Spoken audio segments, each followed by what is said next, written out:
Port Authority Executive Director Rick Cotton. Port Authority Chairman Kevin O'Toole. New Jersey Governor Phil Murphy.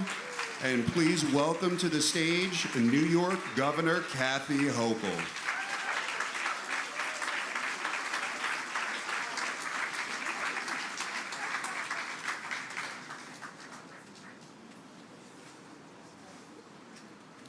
Please welcome New York City Building Trades Council President Gary LaBarbera, Port Authority Executive Director Rick Cotton, Port Authority Chairman Kevin O'Toole, New Jersey Governor Phil Murphy, and please welcome to the stage New York Governor Kathy Hochul.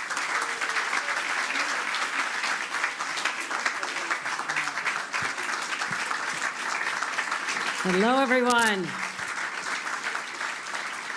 What a spectacular to be here today with all of you on this historic day for New York City and our entire region.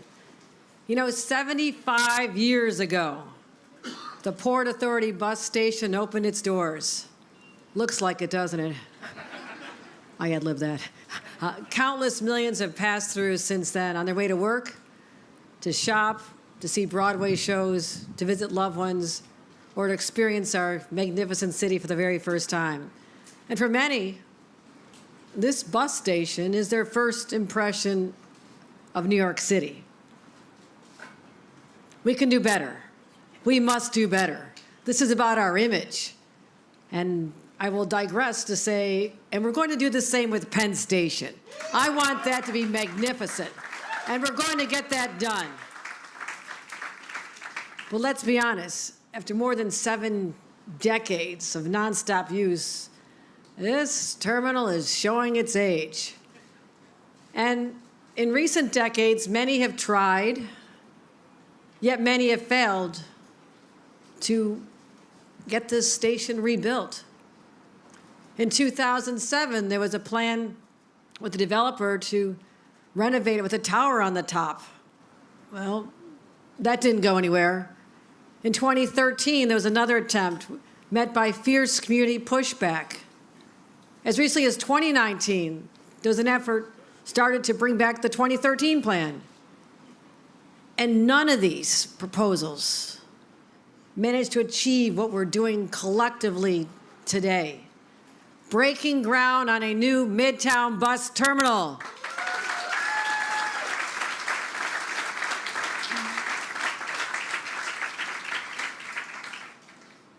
This is a once in a generation to get it right. And here we are. Because of the dedication of so many people who could believe that this day would come.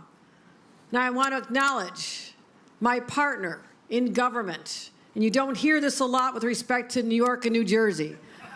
But we actually like each other. We're both Irish. We're going to have a beer as soon as we leave here. And that's what was missing, perhaps, Phil. But I'm so proud to be here today with you to show your residents that we believe they also deserve more when they come in and to their jobs, to work, to recreate, because they're part of our regional family. And to all the commuters coming in from Orange County and Rockland, you deserve better as well. This bud's for you. This is a once-in-a-generation opportunity. Thank you, Phil. Thank you to Kevin O'Toole, our chairman of the Port Authority, who's had to overcome so many challenges, and I respect him immensely. Rick Cotton, who comes to me with the most brilliant ideas, and I always say, Rick, you had me at hello. I mean, I want to build, I want to do more, I want to show our audacity, our ambition, to remind people how great we are, and I want to thank you for extraordinary leadership for many, many years. And then who's going to build it? I know who's going to build it. Gary LaBarbera and his men and women are going to build it. And our members of Congress who support it. Congressman Jerry Nadler, who believe we could do better as well. Let's give him a round of applause. Deputy Mayor Randy Mastro, representing the city, has joined us here today. And council members, Eric Botcher, Sylvina Brooks Powers, who never gave up on this. And I see Brad Hoylman, the late entry. There you go. Red Hoylman Seeger, who's been a longtime friend of mine, and all the community board members. If you're part of a community board, raise your hand, and thank you for all you do, pushing us to do better, meeting the moment. And all the local businesses and the advocates. This takes not a village, it takes a city, it takes states. And that's why we're here today. And we worked hand in hand with local officials, and get this, you don't hear this every day of the week. We secured unanimous approval through the city's council's land use project. Anybody hear that through the URLA? Thank you, thank you, thank you. Well done. We negotiated a $2 billion pilot agreement with the city and the Port Authority, unlocking financing that's finally making this project possible. And we're delivering a project that meets the moment. Transportation that is worthy, this transportation hub that is worthy of the greatest city in the world. Because in New York, we don't just talk, we build. Just look what we did not far from it with the Gateway Tunnel. That project was dead on arrival when I first became governor. Everyone said it was impossible. It had gone through countless governors and mayors and presidents. But I said, this must happen. I would not take no for an answer. Teamed up with my partners and said, we can get this done. Work with Governor Murphy. So we rolled up our sleeves. With all the federal leaders and the regional partners, we secured $16 billion to make Gateway become a reality. But you know what's even more exciting to me, as someone who's born and bred in a labor family? That's 100,000 good-paying labor jobs. Same story with the 2nd Avenue subway extension in East Harlem. It was completely stalled when I first became governor. We brought it back to life with $3.4 billion of federal funds. Don't touch our federal funds for the 2nd Avenue subway if anybody's listening in Washington. It's another fight you don't want to have. We also secured money for the engineering and design of the Interborough Express. How exciting is that? That'll transform how New Yorkers can get from Brooklyn to Queens and vice versa. And we broke ground on the Penn Station Access Project that finally gives the Bronx and Westchester residents that direct line into Penn Station. And now, the Midtown Bus Terminal. Time and time again, I have worked with my extraordinary team to bring projects, legacy projects, that could have happened at any point in our history and should have. But people said they were too hard, just too damn hard. And we made them become a reality. That's what New York deserves. And this terminal sees upwards of 8,000 buses going in and out every single day, serving 200,000 people every weekday. Those are extraordinary numbers. As I said, there are commuters from New Jersey, Rockland, Orange counties, and people from around the world. And the demand is just growing. So we're stepping up today with the Dyer Avenue deckovers. May not sound exciting to a lot of you, deckovers, okay? Believe me, ribbon cuttings are a lot more fun, and I plan to be around when this ribbon cutting is accomplished, a decade from now. You know what? They told me 10 years, Rick, you know I'm going to make you shave off time. I mean, that's just how I operate. Like, yeah, Gary, we can do it sooner than 10 years, right? All right, Gary says we're going to make it happen. We're going to shave off time. That's how we roll here. But we're going to lay the groundwork for a world-class terminal. It's not just any project. It's going to have a gleaming 2.1 million square feet main terminal. Drivers, seamless trips for hundreds of people. And alleviate the traffic for this community. This is so important to our residents. And remove the intercity buses from the neighborhood streets. That's why I also want to get this done. This community deserves better. They don't need their kids growing up with idling buses, with all the fumes, making them sick. They deserve better. And we'll also give them what they deserve. 3.5 acres of open green space for recreation. This is going to be transformed. It'll also be a new civic landmark. But when it comes to delivering projects, the Port Authority delivers. And I want to thank them again for everything they've done. We work closely on the JFK Airport, Terminals 1 and 6, we got those going, and creating a world-class experience. So my point is this: whether you're flying in, taking a bus in, taking a train in, I want everyone to have a wow factor when they come to this city, and to walk away or drive away or go away and say to others, New York has finally met the moment. We are a city, a region, worthy of all the ambition that people imagine around us because we got it done. I'm excited about this project, if you can tell. I'm going to be pushing it hard toward accomplishment, but this one is for the community and all of our communities. You've deserved this for a long time, and today, the future has arrived. Congratulations to everybody involved.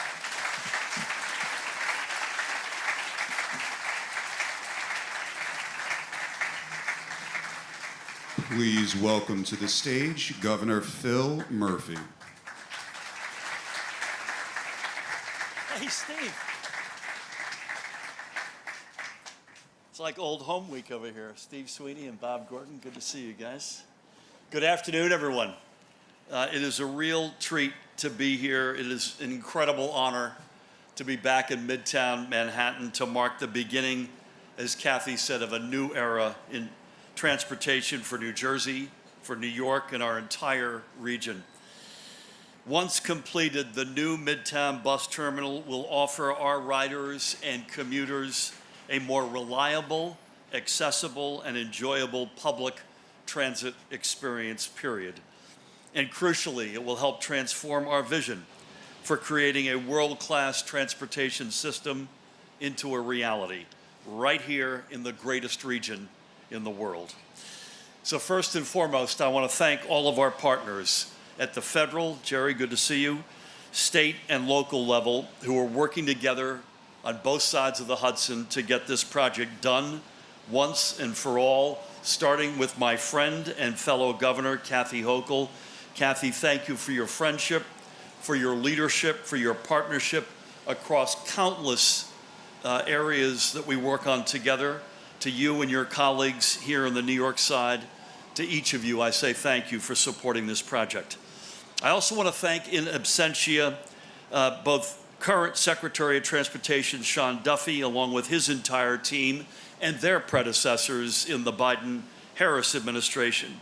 Just earlier this year, the Department of Transportation approved a nearly $2 billion federal loan to support the first phase of construction for this project.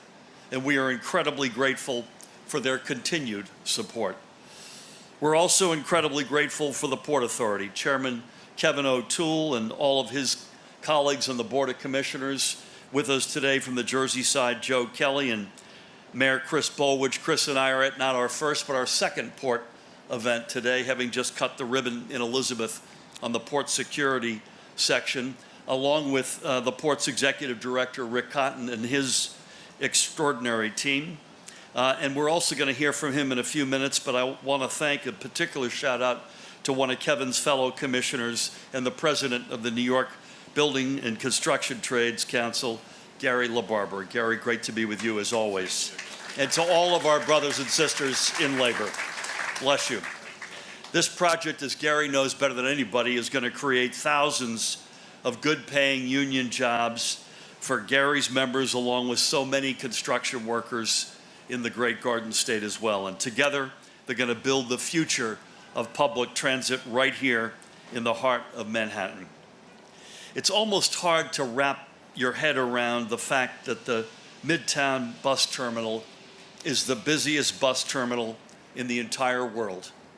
But as any of our region's commuters will tell you, it is incredibly challenging to meet the growing demand with outdated, as Kathy mentioned, with outdated infrastructure.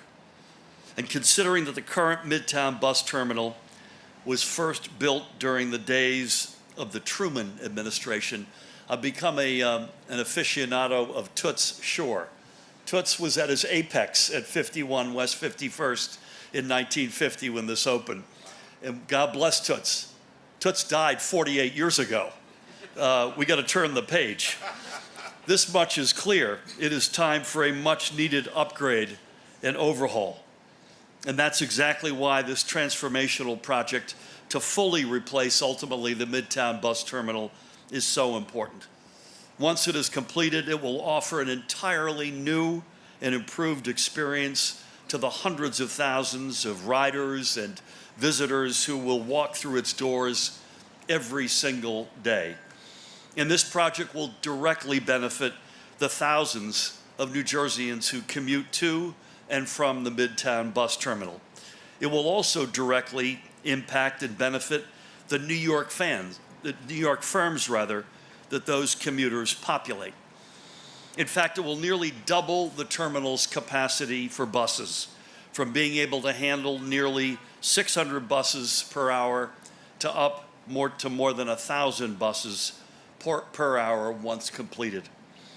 And given the fact that buses account for the biggest portion of NJ Transit's ridership, this means this new terminal will be equipped to meet growing demand for our state's riders and commuters for many decades to come. And even better, this new terminal will be equipped with state-of-the-art infrastructure to accommodate NJ Transit's growing electric bus fleet. And I want to give a shout out to its Chief Executive, Chris Calori, and Board Chair, Fran O'Connor, who are with us today. So the bottom line is we are modernizing our entire public transit system while also making our streets cleaner and safer at the same time. And whether you commute to the Midtown Bus Terminal for work every day, or if you are a tourist visiting our region for the very first time, this new facility will also offer you a far more pleasant and enjoyable experience. Because much like the new Terminal A at Newark Liberty Airport or LaGuardia or the new World Trade Center Transportation Hub downtown, the new Midtown Bus Terminal will have dedicated spaces for retail, restaurants, and entertainment. In other words, this will be a transportation hub that welcomes travelers so they could take a few minutes to grab a bite and catch their breath, or just kick back and relax while they wait for their bus to arrive. And at the end of the day, that is what it means to build a world-class transportation system. Fewer headaches, better service, and greater peace of mind. So again, this new terminal is going to be a game changer for New Jersey, for New York, and from visitors from across the entire globe. And it will help ensure that we preserve our region's proud reputation as the gateway to America. So thank you all for your commitment to completing this project and for creating the best possible public transit experience for our commuters, workers, and families. God bless you all.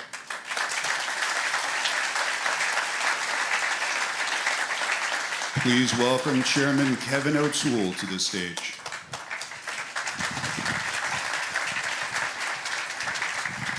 Thank you, Governor Murphy.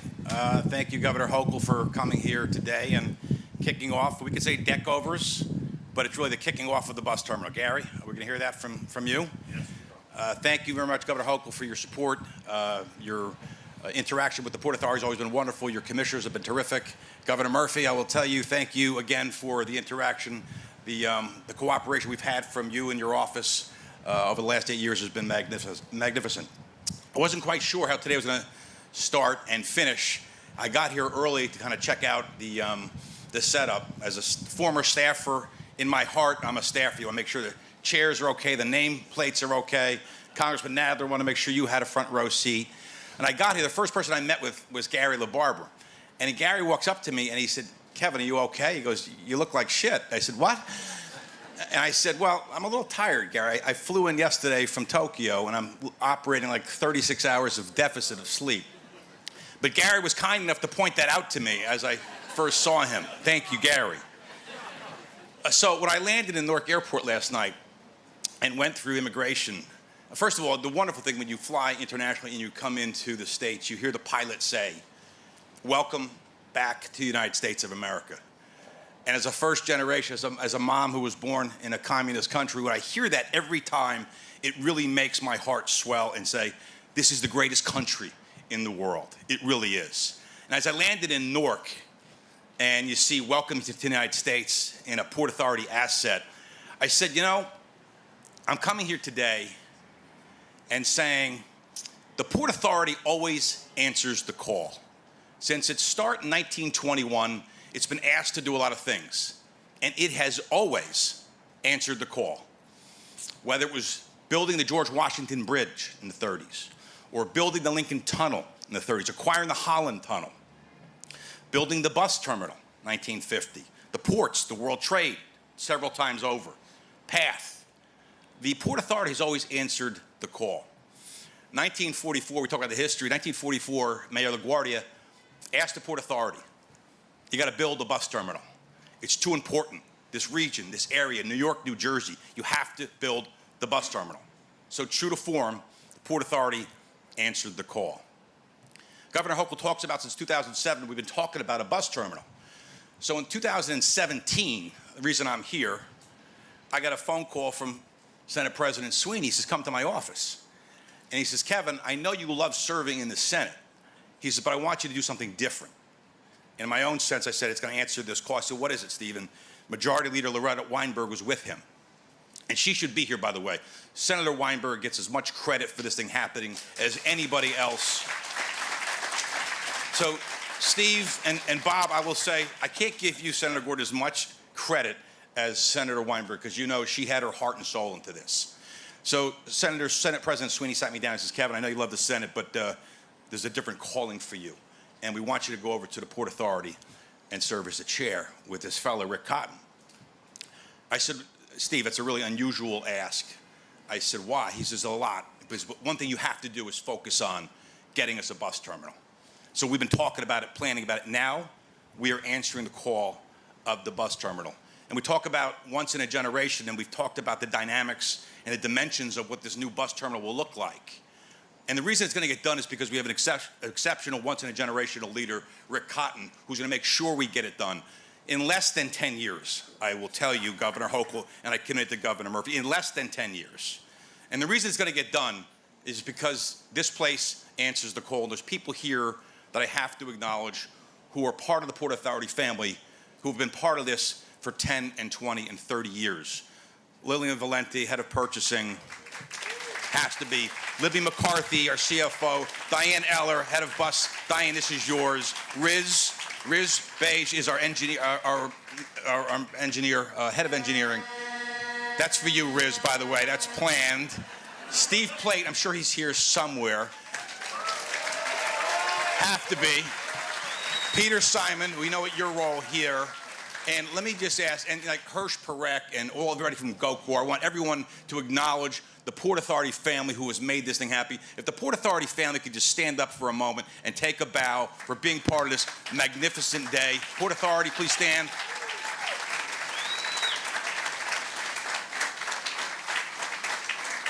And after 8 years of doing this, I will tell you, this is what we do. We build great projects. We do them with excellence, and it's state-of-the-art. It is on time, under budget, and we do this to represent New York and New Jersey. So we answer the call. That's what we do. So I thank the Governors Hochul and Governors Murphy for giving us this opportunity. I want to thank my fellow commissioners, first of all, Kelly and Bolwidge and LaBarbera, and most importantly, my vice chair, Jeff Linford. So we talked about the unanimous vote from the New York City Council on these permits, which never happens. Well, I will tell you, Governor Hochul and Governor Murphy, for 8 years, the Board of Port Authority in New York and New Jersey has had a unanimous vote on every single board item we have voted for in 8 years, which has never happened before in the history of the Port Authority. And it's because these people, these commissioners here, who last Thursday pledged their commitment to make sure that we're going to fully fund this bus terminal to make sure it gets done and represents the Port Authority answering the call one more time. Thank you.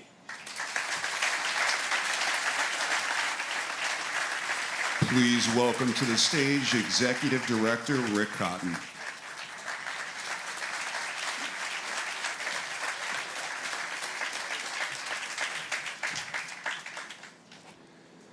Thank you. It is really wonderful to be here. This project has a long history. The program this afternoon is beginning to be a little long. I'll try not to be one of the speakers that says what everyone else has said. And what I do want to celebrate is what the previous speakers have said, which is this is an extraordinary example of a bi-state cooperation between New York and New Jersey. And I'd like to thank Governor Hochul and Governor Murphy for being here with us today. It is a real testament to the importance and the support that both of you have given, particularly to this project. The current bus terminal, as everyone has noted, is more than 70 years old, but let's be blunt. It's undersized, obsolete, structurally and architecturally archaic.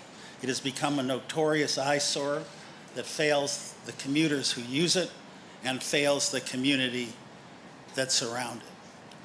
The worst place on planet Earth was how one comedian famously described our current bus terminal, and that's might even be an understatement.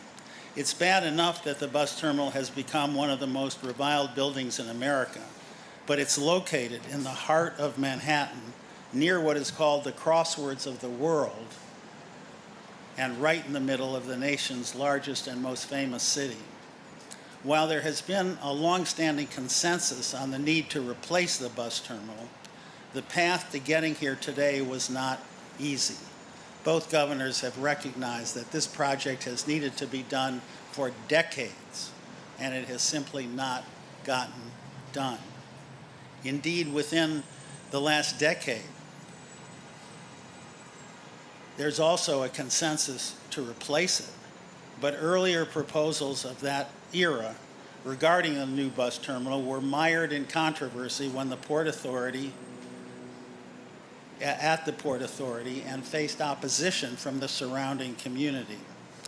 The stalemate derived from debates a decade ago about whether to build in Manhattan or New Jersey, a debate that divided the states, and from design competitions that were dominated by projects requiring extensive takings of private property by eminent domain that precipitated intense opposition from the local community. To break the stalemate, the chairman and I decided that we would map a way forward by focusing on two fundamental and actually fairly obvious propositions, but that we thought was the solution 8 years ago. Pillar one, the terminal must be of the highest quality and it must be capable of meeting the needs of commuters who will use the terminal for decades into the future. And pillar number two, the way forward must take fully into account the needs of the community surrounding the bus terminal, and most importantly, with no taking of private property. To that end, we conducted hundreds of meetings with community leaders, many of whom are here today, elected officials on both sides of the river, and transit advocates. We incorporated that feedback and released a new proposal in January of 2021, that was dramatically different, totally different from any preceding plan in order to respond to what we heard.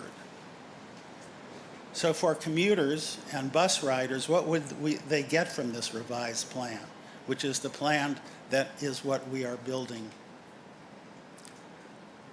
Thanks to this plan, commuters will get a modern, well-organized, inspiring new terminal with top-quality concessions, brightly lit gates and corridors, easy-to-follow wayfinding, and a striking light-filled central atrium, something they will remember with pleasure. The new terminal will be able to accommodate more and larger buses and fully electric fleets. It will use artificial intelligence to coordinate bus movements and drive efficiencies to reduce the time that commuters now spend waiting in line or waiting in buses for their gate to clear. For the community, what would they get from the revised plan? The larger bus terminal combined with the addition, brand new addition, of a storage and staging facility, which may not sound sexy, but it will dramatically take buses off the street. No idling buses, no pickups and drop-offs on the street. All of that will occur inside our new terminal complex. Also, the new ramp system to and from the Lincoln Tunnel will eliminate the need for buses coming from or going to the tunnel to ever touch city streets, a key concern within the community. The blank outer walls with the crisscross steel beams of the current bus terminal that make it look more like a fortress than a transportation system will be torn down, and the new terminal will offer outward-facing retail that enlivens the blocks around the bus terminal and revitalizes and contributes positively to the ambience of the community. And right here where we are standing, once construction concludes, the Dyer Avenue deck overs will be expanded and converted, as you've heard, into 3.5 acres of open public green space, something that is scarce in Hell's Kitchen. This is the proposal that was analyzed in an exhaustive environmental impact statement and was approved by both the Federal Transit Administration, and we are grateful to them for their support, not only in approving our plan for the bus terminal, but also for a $1.9 billion loan contributing to its financing. It was approved by the New York City land use process, concluding with the unanimous vote of approval from the New York City Council, and it has received unprecedented support from the 2 relevant community boards and the 5 elected officials whose districts encompass the bus terminal. We all know that this project has been needed for decades. Finally, we are here to put a shovel in the ground for the first stage of construction, the deck overs. We are able to celebrate this moment because we adhered to those 2 basic propositions, addressing the needs of commuters and of the community. And when we're done, we'll have a transportation center that this region can finally be proud of, that commuters will enjoy, and that the community can embrace. But getting here today, as I said, was a long path, and the key role, or the key thing that I want to do right now, is a list of thank yous to people without whose support we would not be here today. Beginning with Governors Hochul and Governor Murphy. Thank you for your support and your advocacy of this project. Thank you to Mayor Eric Adams and his team at City Hall, represented here today by First Deputy Mayor Randy Mastro. Thank you to Congressman Jerry Nadler. Thank you to State Senator Brad Hoylman-Siegel. Thank you to Assembly Member Tony Simone. Thank you to Manhattan Borough President Mark Levine. And thank you to City Council Member Eric Botcher. Thank you to Dan Grodnick and his staff at the New York City Department of City Planning, who were key to the approval process, New York City Department of Transportation staff, and City Council Member Selvina Brooks Power.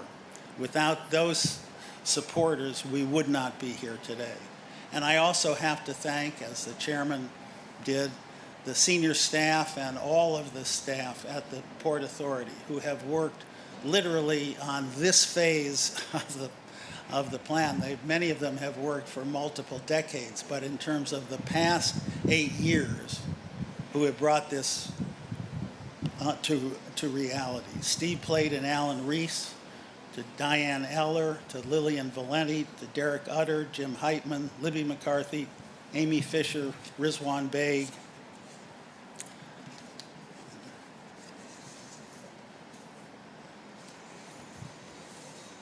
And I guess that is it. So thank you. I guess.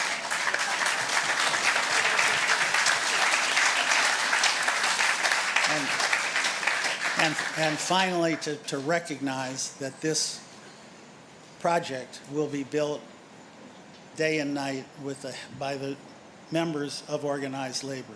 And we, as in all of our projects, are enormously gratified for their efforts. Thank you.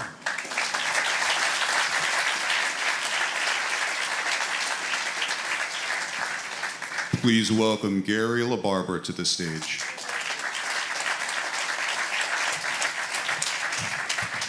Well, good afternoon, everyone. It's good to be here. So I want to share a few comments, and I will keep it brief. And I want to talk about two different topics. But the first topic I want to do also is I want to thank all of the people at the Port Authority and all of the elected officials, but in particular, I truly want to thank, and I really applaud both Governor Hochul and Governor Murphy. And I want to share something with you. You know, I've seen you together many times, and I know you've worked on a lot of things in true partnership. And I want you to know that your relationship, but the bi-state relationship, literally transcends to the Port Authority Board. I have said this publicly many times, and I will say it again. In my 32 career in union leadership, I think one of the most high honors I've had, and Rick, you know I've said this publicly, is to have the opportunity to serve as a commissioner to the Port Authority of New York and New Jersey. This organization, this agency, this authority is outstanding. The people that run the authority, the people that, all of the staff, outstanding. And this authority's commitment to, as Rick Cotton and Kevin say all the time, best in class. Well, the Port Authority in New York and New Jersey, as far as I'm concerned, compared to any other agency or authority, is absolutely best in class. So thank you for your leadership, Governor Hochul and Governor Murphy. The relationship between New York and New Jersey is, as Chairman O'Toole said, I've been on that board since 2017. It's 8 years. And in my time and in my term as a commissioner, we have had many, many tough issues, many votes, and every vote for 8 years has been unanimous between the New York commissioners and the New Jersey commissioners. So I wanted to point out how well the two states and the representatives as commissioners work together on behalf of the public and on behalf of the agency. So thank you again. And believe me, I attribute that to Governor Hochul's leadership and Governor Murphy's leadership, as well to Chairman O'Toole's leadership and the Executive Director, Rick Cotton. And we certainly would not mention who is a brilliant, brilliant person and is really an asset to the board, our Vice Chair, Jeff Linford. You know, Jeff is a very impressive person. So we were chatting earlier, and we were talking that, you know, the members of the building trades are going to build it. And, you know, he is a real finance guy. And he goes, oh, I just got to figure out how to finance it. And I said, well, that's what you're here for, along with along with our CFO. And I'm sure we're going to be able to do that. So it is great. This is a very, very significant moment in time. It is, in my opinion, a transformative moment for this community, for the ridership, and for the economy in Hell's Kitchen. Let me just now kind of talk to you from the building trades perspective. You know, this is a project that will literally create, you know, tens of thousands of union construction jobs, right? But not only will it create these opportunities for current members, when you have significant large projects, we will now be able to bring more people from underserved and marginalized communities into a middle-class career as a union construction worker in the city of New York. So this project isn't just about the current members, it's about the future as well. It's about the future of opportunity for workers to go into the middle class. It's about the future of opportunity for this community. You think about when you have thousands of construction workers and you think about local shops and bodegas, any place, any community, whether it's any of the boroughs, you walk in to a local store or a local shop when there's a construction project going on, they are thrilled, and they really never want to see it end because of how their businesses flourish. And so this is an economic driver for not only for the workers, but for all of the retail, all of the bodega owners, all of the community. It just is creating an enormous opportunity. So really, again, really what I'm here to say is thank you to so many, to all of our elected officials and the city council, everyone, and the mayor's office as well. And look, the bottom line is this, right? This is going to be one of the best in quality terminals, I would say, anywhere in the world. And why would I say that? Well, think about LaGuardia Airport, right? best in class, one of the top 5 airports, not in North America, in the globe. And I will tell you that JFK will be the same. And I will tell you that the bus terminal will be the same, best in class. And I guarantee both governors that the tradesmen and women that work on this project and build this project will be and are best in class. Thank you so much, everyone. God bless you all. Thank you. That concludes our speaking program. We ask attendees to remain in their seats a moment to allow members of the press to capture the groundbreaking photo.